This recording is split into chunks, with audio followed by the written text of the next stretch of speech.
This is The Clash, where the real world clashes with a true Christian worldview. Join former professional wrestler Chris Whaley, known as the Masked Saint, who is an author, pastor, and teacher that brings his wrestling skills into the squared circle and tackles real-life issues. Along with Jeff Dixon, best-selling author, internationally known teacher, leader, and pastor who is not afraid to tackle the tough issues of the world we live in. Together they form a tag team of wisdom in The Clash.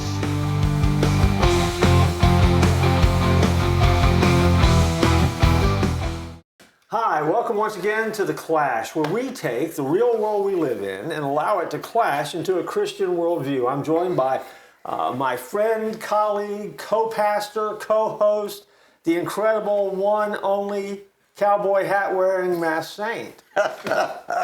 Thank you, Jeff. Thank you. Actually, it would be Chris Whaley, but I'm just going to call you Masked Saint today because we're wrestling today, right? Yeah, I like that. Okay. I do. You're a man of many talents, and none of them on display in this show. No, all of them. Really? This is it? All of them are on display. This is going to be a rough show then.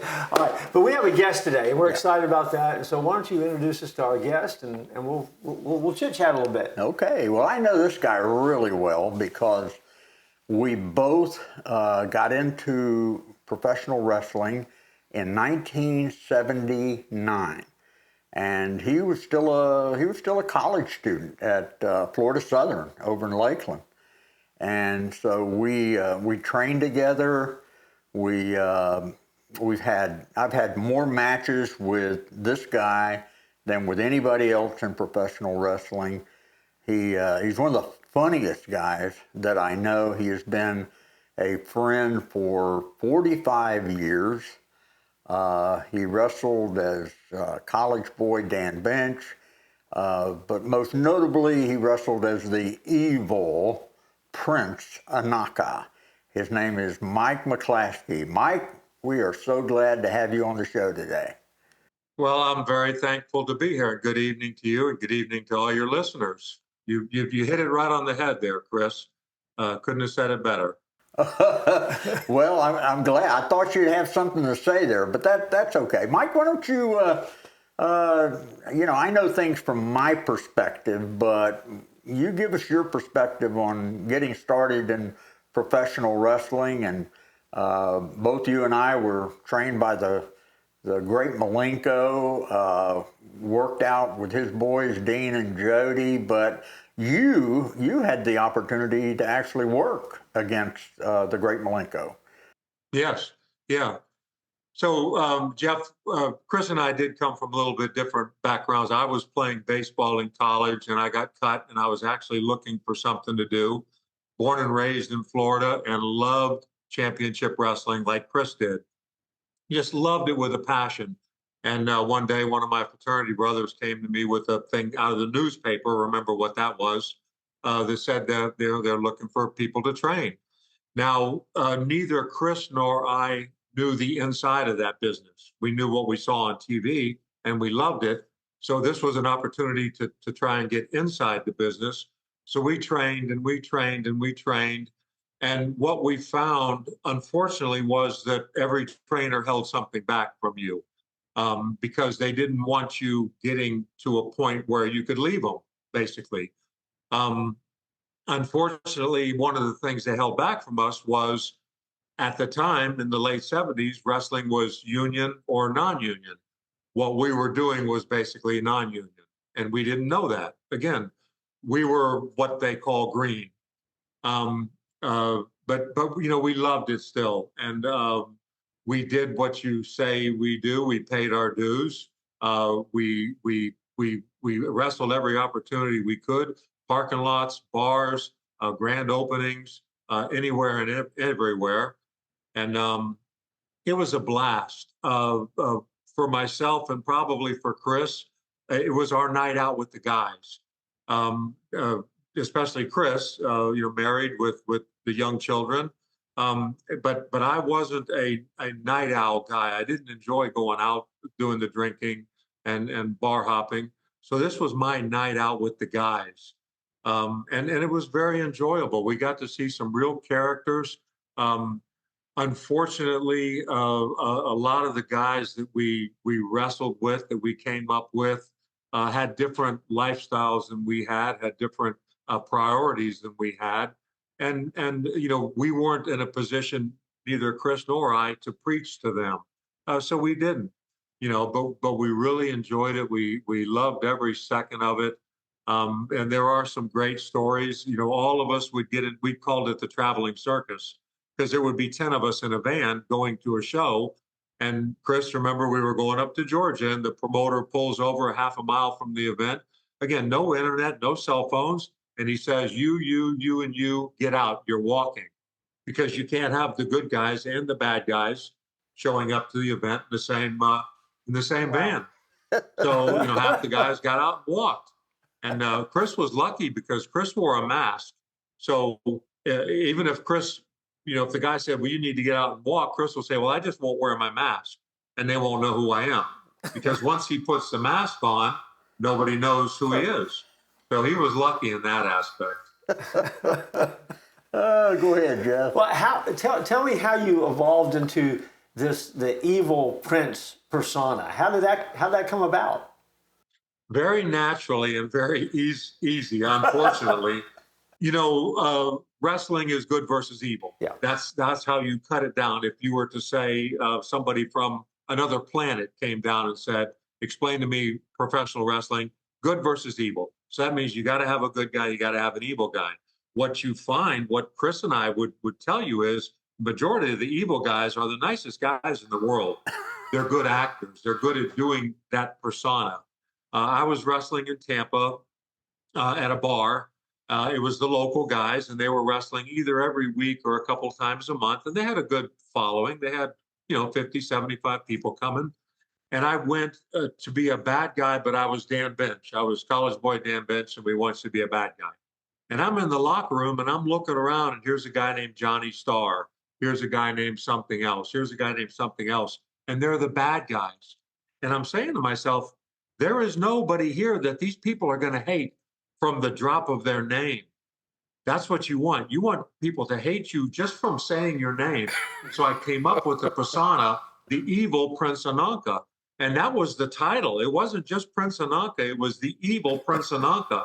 I would have promoters call me and say, well, are you a good guy or a bad guy? I'd say, the name is the evil Prince Anaka. What part of that are you not getting? So that would allow me to come out. And as soon as they said my name, the people started booing me. Yeah. Which is what I wanted. Again, the nicest guy in the world. But once you flip that switch, I can be as bad as I needed to be to get the job done. Because again, our role was good versus evil. Be as good as you can be, which was Chris's role. Sure. Be as bad as you could be, which was my role. And Chris put on a great show in Citrus County, I think it was, Chris? Yeah. Yeah, a big show, a humongous show. Had the TV there, had radio there, had wrestling celebrities there. And again, Chris was the good guy and I was the bad guy. And for him to say to me, you need to be the bad guy and it's going to be in front of 500 people, man, that's what I wanted. Sure. That's what I wanted. I wanted a chance to show it. And with that being said, if I ever got an opportunity to be with someone one-on-one, I would let them know that, hey, that's not who I am. That's a persona, Yeah. But I that was the night that turned on the Prince Anaka. I would have people call me and they'd say, is Dan Bench there? And I'd say, yeah, this is Dan. They'd go, we want to book you on the 25th at such and such a place. I said, yeah, no problem. I'm free. And then they'd say, do you know how to get in touch with Prince Anaka? We want to book him also. I'm like, my answer was, he's in the desert training. I know he's booked that night. And I'm like, really? You don't know that it's the same person? Wow. That's me, Dan Bench, Prince Anaka, Charlie Lay Jr., Mike McClaskey. It's all the same person. Just, what do you want me to do that night? Yeah. Yeah. How did it work? Were people? I mean, again, you said when you meet people one-on-one, you would tell them, that's not really you. Did you find that most people were quick to let go of the fact that you weren't this evil bad guy out there, or did they just want you to be that evil bad guy? They believed you so much that you were always bad. I guess that was more on my part. So Okay. I'll take this a step further. I actually did get an opportunity to wrestle for the WWE, which was the WWF at the time. I flew up to New York for a gigantic taping, and they put me with a guy I didn't know, and we were going to be tag teams, and we were going to be bad guys. And he said, "I've never been a bad guy before." And I said, "No problem. Just follow my lead, and I'll show you what to do." Now, 10,000 people in this arena. So we go walking out, and I point up to the crowd, and I point at somebody, and I say, "Hey, why don't you go home and drink another beer, you toothless idiot?" People started throwing things at us and booing us. I turned to him and I said, "Now we're bad guys." And that was it. Again, turning it on and off was really up to me. I remember going up to Ox Baker one night after the match. And I was afraid of Ox Baker. I don't know if Chris ever got a chance to meet him, but physically I was afraid of him. And I went up to him to talk to him, and I was timid because I was afraid of him. Nicest man in the world. Again, it was up to him whether he wanted to turn it on or turn it off. Right. So in answering your question, it's really up to me whether I want to turn it on or turn it off. There were times when I was evil all the way until I got home. Believe me, and I would turn on that evil prince persona if I wasn't happy with a situation. I remember renting a car once, and I wasn't happy, and I went straight into evil Prince Anaka, and they did what I wanted them to do because I scared them. Yeah, you had the opportunity to work against some great people. You worked against Dustin Rhodes. You worked against Blackjack Mulligan. But tell Jeff and our audience the story when you worked against Tugboat. I think. Oh yeah. I think it was wasn't it one of his first matches? He was new. He had been working, but he was still what we said green. And this was in Tampa for Steve Kern and Mike Graham and Dusty Rhodes for a time. And Fred was wrestling as U.S. Steel before he became Tugboat and then Typhoon. Nicest guy in the world, but he was probably 420 pounds, and I was 280 pounds at the time, which again is big, but not when you're standing next to somebody who's 420 pounds. So we're backstage waiting, and the good guy goes out that way and the bad guy goes out that way, but we're backstage waiting, and they knock on the window and say there's going to be a delay. There's a problem with filming. There's going to be a delay. So okay, no big deal. That's no problem to me. I look over at Fred, and he's going like this, 420 pounds. He's shaking his hands, and I'm looking up at him. I said, "Hey, big man, what's going on?" He says, I'm nervous doing these things anyway, and this is making it worse." And I said, whoa, wait a minute. I don't want to hear that. I said, "You don't have to do anything. Remember that, Fred. I'm the one that has to do everything. If you have to hit me with a boot, you put your boot out, and it's my job to come and hit that boot. If you have to hit me with an elbow, you put your elbow out. No matter where I am in that ring, it's my job to come hit that elbow." And I could see his hands go down, and I could see his breathing become steady. And he says, "You're right. I hadn't really thought about that." And I wiped the sweat off my brow, and I said, "Okay, let's go do this." We went out and had a 3-minute match. Bing, bing, bing. Everything went just the way he put the boot up. I ran into it. He put this up. I ran into it. He put the elbow up. I ran into it. We come back in the dressing room afterwards, and he says, "Hey, brother, thanks a lot. I appreciate it." He says, "How was that elbow?" I said, "Fred, I got to be honest with you." I said, "I never got to your elbow." His back was so big. Imagine my hands here. His back was so big that he couldn't get his elbow around. So I just ran into the middle of his back and went down, and he covered me. And that was the end of it.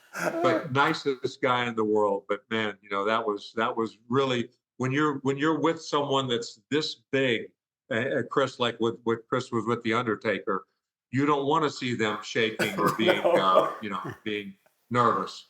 Yeah, that's awesome. Well, Mike, we need to take a break and pay a couple bills here. So we're going to take a break. We're going to come back and leave everyone with that image of you hitting the man's back and missing the elbow altogether. That's funny. But we'll be right back after this break. Don't go anywhere, anybody, and we'll be with you in just a second. We're glad you're watching the show this week, but we need to take a break for a minute because Chris as we're recording this, the holiday season is coming. Mm-hmm.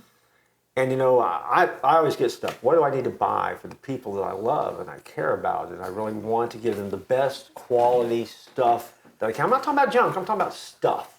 Yeah. What would your suggestion to me be? Where should I shop?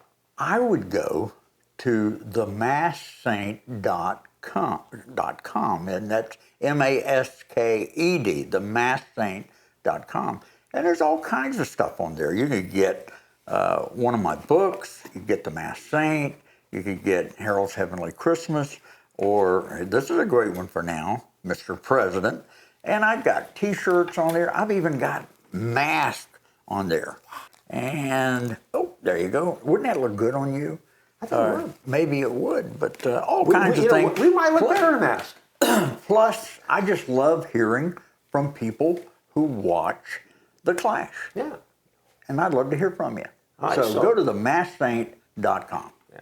Hey there, stop whatever you're doing right now. Get your phone out and go ahead and aim it right here at the screen at the QR code right in front of you. Because I know what you're thinking. You're thinking, hey, I'm having such a great time watching The Clash, but there's been some episodes that I've missed. Well, if you take a picture of that QR code and follow it to the website, you're going to discover all the episodes of The Clash that you might have missed on a channel called The Church at 434 in Motion. 434 in Motion has that and a lot of other resources, and we would love for you to catch back up on what you've missed. Every day there's brand new programming that comes out, and we want you to be a part of it. Now, hey, relax. It doesn't cost you a dime. It costs you a little bit of time, but it's well worth it because it's time well spent. Actually, it's almost like you're making money at it. So use the QR code, come find us, see the episodes of The Clash that you missed, and let's get back to the show.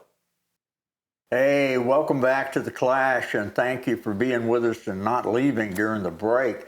We're talking to my good friend Mike McClaskey. Mike, not only did you get into wrestling, you know, I got out of wrestling in 1988 and I went into the ministry. You got out of wrestling about 1992, I think it was, and you started doing something pretty interesting. You became a movie stuntman, right? Yes, I did. Jeff, I didn't want Chris to feel alone, so I threw my hat on. It's not exactly again, I feel left out. I didn't get the memo on this. I have no hat. Yeah, so. That's all right. So wrestling led me into stunt work, and that's a whole nother show. I had some involvement with Randy Macho Man Savage with the TV. But yeah, I was fortunate enough to do some stunt work. What an unsavory thing the movies are. I did some movies here in Florida. At one point in time, Florida was number 3. It was California, New York, and Florida. And I did some stunt work. One of Chris's favorite stories is they hired me to double a guy in a movie, an Italian movie, and I had to drive. So I took off and I ran up on a building and I almost hit some people and I ran through this light and then I slid the car right up next to the building, and me and my co-star got out and ran around, and the director yells, "Cut, perfect, print it." And the other stunt guy, who was a 20-year veteran, he turns to me and he says, "That was incredible." He says, "How long have you been driving like that?" And I said, "Well, I got in the car at 2:15 and it's 2:28, so I don't know, what's that, about 11 minutes?" Wow. The interesting thing about stunt work, and Chris can verify this, in pro wrestling, you get one take. You get one shot to get it right. Stunt work, it's take after take after take after take. But with me doing a stunt, I did it once. The car stunt, I did it once. I got killed by an arrow, and they wanted the gun to fall at the good guy's feet. Boom, cut, fall, print it, one take. And my mentality always was, doing stunt work was, we only get one take to do this, guys. In the ring, you only get one take. So let's do it. Let's do it right. And I kind of, I would pat myself on the back if I could reach around there. That was the way I looked at this, was, these guys were spending hours and hours and hundreds of thousands of dollars, and I come walking in and do it once, and then I'm ready to go home. It's something else. And that whole movie business is, like I said, it's not a good scene. Well, Chris knows. He was in filming his Masked Saint. It's it's just it's a mind-blowing experience. Not always in a good way. Yeah. Go ahead. Now, you mentioned the Masked Saint. Did he ask you to be in the movie? I am in the movie. You are. That's why you're on the TV screen, right? That's right. When young Chris is watching the wrestling, that's Chris and me from one of our shows. So when somebody says, "Are you in it?" I say, "Sure, I'm in it." If you blink or you go to get popcorn, you're going to miss it, but I'm in it. Did he put you into credits? Did he give you named credits? I don't think I may. It's rolling so fast you can't see. No. But so you're right. The movie business is a seedy business, and he proved it right then, didn't he? Yeah. He proved it. Yeah, he cut me right out. Yeah. I'm still waiting for my royalty check on that. Yeah. Well, but so being in movies allowed me to write, which actually that was something that I've been doing since I was in junior high school, and writing is a way to express yourself when you have 1,000 things going on in your brain. You can write and put them down. And Chris and I formed a great partnership in writing. Mr. President, our book is a perfect example of that, which started out as a script. And another script that I wrote that Chris helped me with a lot is a faith-based script called A Leg Up. And I would always go to Chris for spiritual passages. And anytime I'm going to write something that's churchly or spiritually, and I want to make sure it's right, I would go to Chris and I would say, "Hey, man, help me with this. Help me put this together." And I have a character in there that is one of the lead characters, and I wanted him to have some tattoos on his arms. And I was trying to come up with something, and we went to church one Sunday, and the pastor started talking about John chapter 13 and about being a faithful servant. And in the script, I have faithful servant tattooed on his arms, so that when the young girl asks him about it, he can tell the story of the Last Supper and of Jesus washing the hands and feet of the disciples, even though he knows he's going to be betrayed, because he wants to be a faithful servant. And I in the back of my mind, everything that I do from the moment I get up in the morning is being a faithful servant. And that's not just Jesus Christ and God. That's in everything that you do. How can you be a faithful servant? How can I be a faithful servant to my wife? How can I be a faithful servant to my employer? How can I be a faithful servant to a person I haven't even met yet? Sure. And that's that and Chris is the one that leads me to this. I don't read. Not that I can't read, but I just don't read. So if there's anything biblical that I need, that's my guy. That's my guy. That's my go-to guy. It's interesting when people ask me about Mr. President, I tell them, that originally it was a script that you wrote, and I kept saying, this needs to be a book. This needs to be a book, and I asked you, can we make this into a book? And people say, how does two people write a book? And this is the way it was. Mike wrote that script, and then I took the script, and each section of it, I just made it into a book, and I'd get a chapter done, and I'd send it to Mike, and Mike would make suggestions or make some additions or subtractions, and we did that until we came up with Mr. President. And it's so appropriate right now since we're in the election. We're filming this the week before the election, Mike. And I think if a lot of people had read our book, Mr. President, I think they would have enjoyed this election a whole lot more, don't you think? Yes. That's a fact. Chris has said it numerous times. We're in a world of hurt right now, and it's laughable, but it's nothing. It's not funny, and a lot of that we put into Mr. President. A lot of times, reality is not a pretty picture, and people try and shy away from reality, rose-colored glasses type of thing. And we hit on a lot of truths in Mr. President, and we try and do it comically. because we do want people to laugh. We want to, if laughter can release some tension, release some pressure, we want to do that. And you know, when you talk, and Chris has denied being a co-writer with me numerous times, and I say, partner, if you put one word in on paper, you're a co-writer. And even if you, Jeff, the way that we work, even if I wrote every single word, believe me, Chris is still a co-writer, because there is only one train of thought with me, and that's not right. So when I need to put my train onto another track, I go to Chris, and believe me, it's so needed, and so thankful that I have you, that I can call a co-writer. You know. Yeah. Go ahead, Jeff. Well, you know, I am impressed that you've given him such credit as a co-writer when you don't get a screen credit in his film. That's all I'm saying. I want you to know you're a much better friend to him than he is to you, and I just want to make sure everybody understands that. But that's good. You guys work together good, and I've seen you guys in the ring together.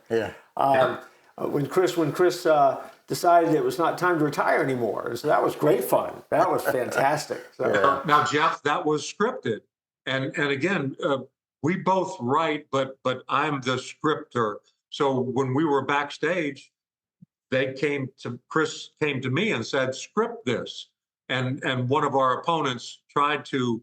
And we basically shut him down, and we said, no, you know, we have this. And I'll tell you the truth that Chris and I, if we wrestled 50 times against each other, that's not an exaggeration. I literally had our matches scripted. Wow. And again, this was before the internet, before computers, and I would script it. And Chris and I would go down in the locker room, and we would sit down, and we would co-write the script exactly from start to finish. How we wanted it to be and how we wanted it to play out and what our goal was. And that's basically what a script is: a start, a middle, and a finish. And what's your goal? What's your goal at the end of this thing? What do you want? And what do you want the people to walk away with? Yeah. Well, we've only got about a minute left here, Mike, and we really appreciate you being on the show. It's been a blast, and I know our audience has really enjoyed it. But if you could give like a 20 seconds, what advice would you give to a young person thinking of getting in professional wrestling? Work hard at it. There is no excuse why you're sitting at home at night watching TV, or you're sitting at home on the weekends playing video games. Work hard at it, whatever it is that you do. Both my wife and I work all week, and then we work weekends, because we want to lead a good example. You know, I don't, again, Chris preaches, Jeff preaches, I don't preach. But what I hope that is you're watching my footsteps, and I hope that you like what you see in me. And if you do, guess what? Then you can start following me. You can start physically following me and my wife, and you'll see our footsteps, and you'll see where we go. And there's no excuse for lack of hard work. Thank you, Mike. Man, it's been fun, and I've had a great time. We're gonna have to have you back if you'll come back. We'd love to kind of continue this on and talk about a few other things, but for now, we're gonna have to get out of here. Chris, anything you need to tell anybody before we leave? Don't tap out.